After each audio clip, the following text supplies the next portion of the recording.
പണ്ട് നമ്മുടെ പൂർവികർ പ്രതിരോധശേഷി കൂട്ടാനും ഉന്മേഷത്തോടെ ഇരിക്കാനും കുടിച്ചിരുന്ന കാപ്പിയാണ് കേട്ടോ നമ്മുടെ ഈ കർക്കിടക കാപ്പി. ഒരു വട്ടം നിങ്ങൾ ഇങ്ങനെ ഉണ്ടാക്കി നോക്കൂ കേട്ടോ, സൂപ്പറാണ്. Hi, hello. നമ്മൾ ഇന്ന് ഒരു മെഡിസിനൽ പവറുള്ള കർക്കിടക കാപ്പിയുടെ റെസിപ്പി ആയിട്ടാണ് നിങ്ങൾ മുന്നിലോട്ട് വന്നേക്കണം കേട്ടോ.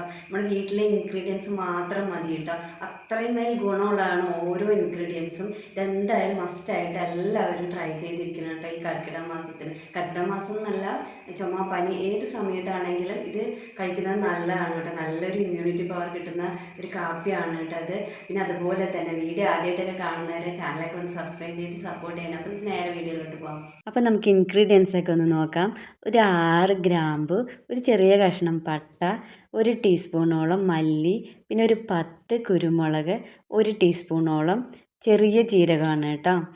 പിന്നെ എടുത്തേക്കണത് ഒരു ബൗളിനകത്ത് നമ്മുടെ 1 ടീസ്പൂണോളം കുരുമുളക് ഒന്ന് ക്രഷ് ചെയ്തെടുത്തത് കേട്ടോ.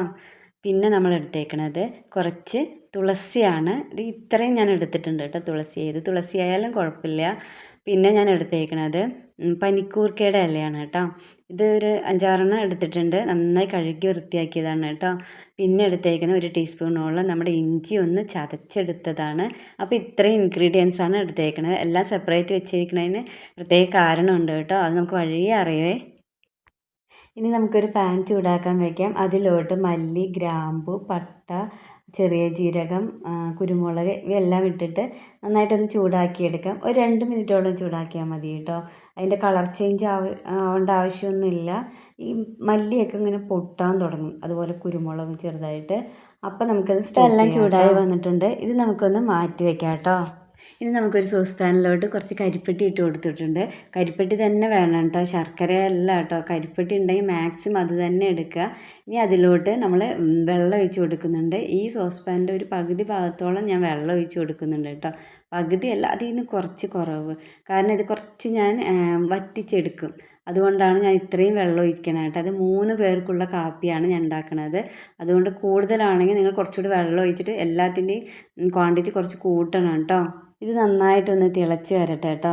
നമ്മുടെ ഈ കരിപ്പെട്ടിയിൽ ധാരാളം അയൺ, കാൽസ്യം, പൊട്ടാസ്യം, മഗ്നീഷ്യം ഒക്കെ അടങ്ങിയിട്ടുണ്ട് കേട്ടോ. അതുപോലെ എനർജി ബൂസ്റ്ററാണ് കേട്ടോ നമ്മുടെ ഈ കരിപ്പെട്ടി. അതുപോലെ ദഹനം മെച്ചപ്പെടുത്താൻ സഹായിക്കും. തൊണ്ടവേദന, ചുമയൊക്കെ ഉള്ളപ്പോൾ ഇത് വീട്ടുവൈദ്യമായിട്ട് ഉപയോഗിക്കാറുണ്ട് കേട്ടോ. ഈ തിളച്ച് വന്നതിലോട്ട് നമ്മൾ എടുത്ത് വെച്ചിരിക്കുന്ന ഇൻഗ്രീഡിയൻസ് എല്ലാം ഇട്ട് കൊടുക്കണം കേട്ടോ. എന്നിട്ട് ഒരു 5 മിനിറ്റോളം നന്നായി തിളപ്പിക്കണം. എന്നിട്ട് അത് ലോ ഫ്ലെയിമിൽ വെച്ചിട്ട് ഒരു 5 മിനിറ്റ് നന്നായിട്ടൊന്ന് തിളപ്പിച്ചെടുക്കണം കേട്ടോ. ചെറുതായിട്ടൊന്ന് വറ്റിച്ചെടുക്കണേ. അതിന് കൂടെ ഞാൻ 2 ഏലക്ക ചതച്ചതും കൂടി ഇട്ട് കൊടുക്കുന്നുണ്ട് കേട്ടോ. അത് ഞാൻ കാണിക്കാൻ വിട്ടുപോയതാണ് കേട്ടോ വീഡിയോയിൽ. ഇതിലെല്ലാത്തിലും ഒരുപാട് ഗുണങ്ങളുണ്ട് കേട്ടോ. പറയാൻ പോയി കഴിഞ്ഞാൽ വീഡിയോ ലെങ്തി ആവും. അതുകൊണ്ടാണ് നമ്മൾ കുറച്ച് മാത്രമേ പറഞ്ഞ് നിർത്തണത്. നമ്മുടെ മല്ലി, പട്ട, ഗ്രാമ്പു ഇതിലൊക്കെ ആൻറ്റി ഓക്സിഡൻറ്റുകൾ ധാരാളം ഉണ്ട് കേട്ടോ. അതൊക്കെ നമ്മുടെ കോശങ്ങളെ സംരക്ഷിക്കും. ഗ്രാമ്പു ആയാലും പല്ലുവേദനയ്ക്കൊക്കെ നല്ലൊരു ആശ്വാസം തരുന്നതാണ് കേട്ടോ. പനിക്കൂർക്കൊക്കെ ആണെങ്കിൽ പനിയൊക്കെ വരുമ്പോൾ കുട്ടികൾക്കൊക്കെ ഇങ്ങനെ വാട്ടിയിട്ട് അതിൻ്റെ ചാറൊക്കെ പിഴിഞ്ഞ് കൊടുക്കണ കാണാം. ഹെൽത്തി കാപ്പിയാണ് കേട്ടോ അത്. ഇപ്പോൾ നമ്മുടെ കാപ്പി ഇവിടെ റെഡി ആയിട്ടുണ്ട്. നമുക്ക് അരിപ്പ് വെച്ചിട്ട് എല്ലാം ഒന്ന് അരിച്ച് മാറ്റാം.